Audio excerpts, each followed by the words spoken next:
Manusia tidak ada yang selamanya berbahagia. Manusia ini, sering saya bilang, manusia ini musibah.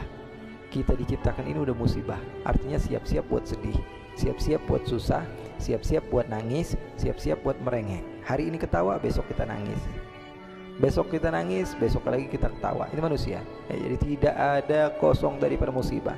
Jadi kita ini harusnya udah tahu bahwa kita bakalan dapatkan musibah dari Allah Subhanahu wa taala. Tapi orang muslim seperti kita paham. Berarti apa? Ada orang yang dia itu mendapatkan musibah kemudian dia sabar kepada Allah Subhanahu wa taala, Allah Subhanahu wa taala akan ampuni dosa-dosanya. Saya dapat musibah, nasallallahu al-afiyah.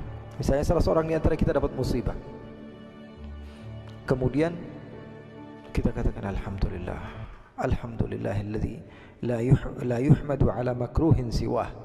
Segala puji bagi Allah, ya Allah. Orang Islam itu enak kan? Ketabrak aja bilang alhamdulillah, kaki doang yang kena. Ya. Jatuh alhamdulillah, cuman keserempet doang. Jatuh ke mobilnya jatuh ke jurang, alhamdulillah belum tabrakan. Jadi artinya apa? Semuanya bahagia. Orang Islam begitu. Nah, kalau dia ihtisaban, mengharap pahala dari Allah Subhanahu wa taala, dia mengharap pahala dari Allah Subhanahu wa taala, diampuni dosanya dan dapat pahala. Diampuni dosanya dan dapat pahala. Bahkan kata ulama, kalaupun dia tidak sadar, dia sumpek saja, itu bisa menghapus dosanya, tapi tidak ada dapat pahala. Kenapa? Karena dia tidak mengharapkan pahala dari Allah Subhanahu wa taala. Kata Rasulullah sallallahu alaihi wasallam, tidaklah seorang muslim mendapatkan rasa capek, rasa sumpek, rasa sakit, rasa boring, rasa sedih, gangguan dari seseorang, gangguan dari tetangga, gangguan dari sahabat, gangguan dari teman, gangguan dari orang daerahnya, gangguan dari siapapun yang ada pada yang ada dalam kehidupannya, kecuali Allah Subhanahu wa taala akan ampuni dosanya. Bahkan kata Rasulullah SAW, kalau ada duri yang mengenai kakinya, kemudian setelah itu Rasulullah tidak katakan ihtisaban, tidak, kena duri itu adalah penghapus dari dosanya. Kalau dia ihtisaban, mengharap pahala dari Allah, dihapus dosanya dan ditambahkan pahala oleh Allah Subhanahu wa taala. Wa an Ibnu Mas'ud radhiyallahu anhu qala dakhaltu 'ala an-nabiy sallallahu alaihi wasallam wa huwa yu'ak. Saya masuk kepada Rasulullah sallallahu alaihi wasallam. Rasulullah SAW ketika itu demam. Rasulullah demam ya. Rasulullah ada demam. Bahkan ada yang mengatakan bahwa orang yang mati gara-gara demam itu insyaallah matinya syahid, karena sakit mati demam. Sayyid Muhammad bin Ali al-Maliki katanya pernah berdoa, Allahumma wal humma wal araq wa mautat sayyidil arab. Ketika beliau sakit, ketika merasakan rasa demam, beliau katakan, ya Allah, ini demamnya seperti ini dan mengeluarkan keringat ini adalah cara matinya Rasulullah, cara perpindahan Rasulullah SAW dari alam satu ke alam yang lainnya. Ini adalah cara intiqalnya Rasulullah SAW. Beliau katakan, Abdullah bin Mas'ud melihat Rasulullah SAW ketika itu dalam keadaan demam.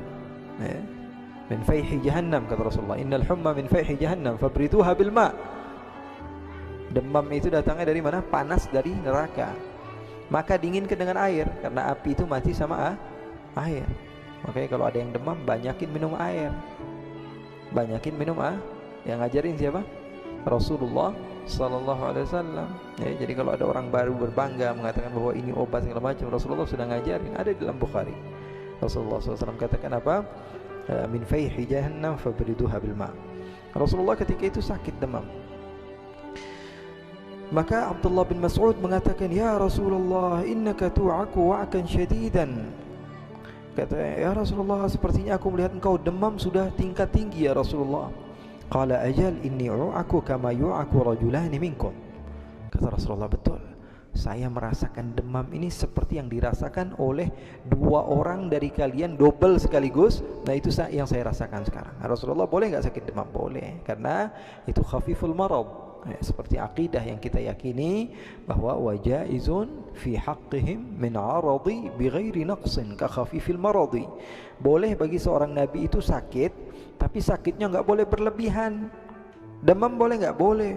Sakit nih, kenapa sakit? Sakitnya ada belatung-belatung keluar dari tangannya sampai dijauhi oleh istrinya. Itu siapa? Itu Nabi, Bib. Kami belajar dari gitu. Itu bohong. Itu Israiliyat. Nggak ada. Nabi yang sakitnya sampai dijauhi oleh kaumnya, nggak ada. Itu bisa menjadikan kita keluar dari akidah yang benar. Nas'alullahal afiyah.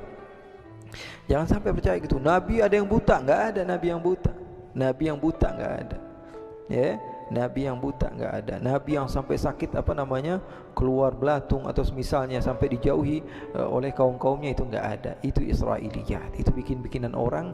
Mereka tahu umat Islam nggak bakalan bisa kalau diajak secara paksa, akhirnya dibikin seperti kurikulum lah, pelajaran lah, dan yang semisalnya, supaya dari semenjak kecil didoktrin anak ini dengan cerita-cerita yang tidak benar. Nggak boleh, nggak boleh. Nah sekarang kita sudah tahu nggak boleh ya, meriwayatkan cerita-cerita seperti itu, nggak boleh, nggak ada. Apa sih kita hasil dari cerita itu? Pengen biar supaya orang kasihan sama agama Islam. Kita cerita semuanya tentang kesedihan-kesedihan, enggak begitu. Cerita tentang Nabi dari semenjak kecil yatim piatu, bukan gara-gara kita pengen orang lain kesian sama Nabi. Kita yang harus dikesianin sama Nabi. Nabi enggak perlu dikesianin. Nabi Muhammad memiliki segalanya kok. Apa yang kesian sama Nabi Muhammad? Nabi Muhammad sallallahu alaihi wasallam afdhalul makhluk ala al-itlaq. Nabi Muhammad makhluk terbaik secara mutlak. Enggak perlu kita kesian sama Rasulullah sallallahu alaihi wasallam. Cuman ya, kita ini diperintahkan oleh Allah Subhanahu wa taala untuk mencontoh, linutsabbita bihi fuadak, supaya hati kita mantap. Adanya kisah-kisah para nabi itu diantara gharadnya, wallahu alam, sebagaimana dalam Al-Quran, linutsabbita bihi fuadak, supaya hati kita mantap. Kata sahabat ini, ya Rasulullah, saya melihat engkau seperti demam yang begitu parah ya Rasul. Kata Rasulullah, iya, ini bukti bahwa sungguhnya apa, para anbiya itu boleh sakit, tapi wajaizun fi haqqihim min aradi bighairi naqsin, ya, seperti apa, ka khafifil maradi. Qultu dzalik anna laka ajrain, qala ajal dzalika kadzalik. Kata Rasul sallallahu alaihi wasallam, sahabat Abdullah Mas'ud, berarti engkau mendapatkan pahala dua orang yang sakit ya Rasulullah. Kata Rasulullah, betul sekali kata Rasulullah.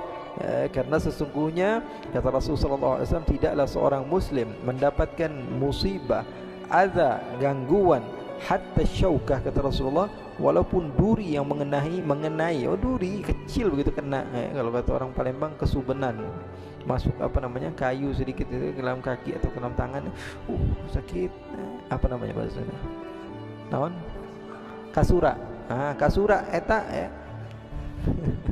Itu yang paling sedikit tuh, kata Rasulullah SAW. Fama fauqaha, selebihnya dari itu dapat pahala, tergantung daripada apa yang kau kena, kata Rasulullah SAW.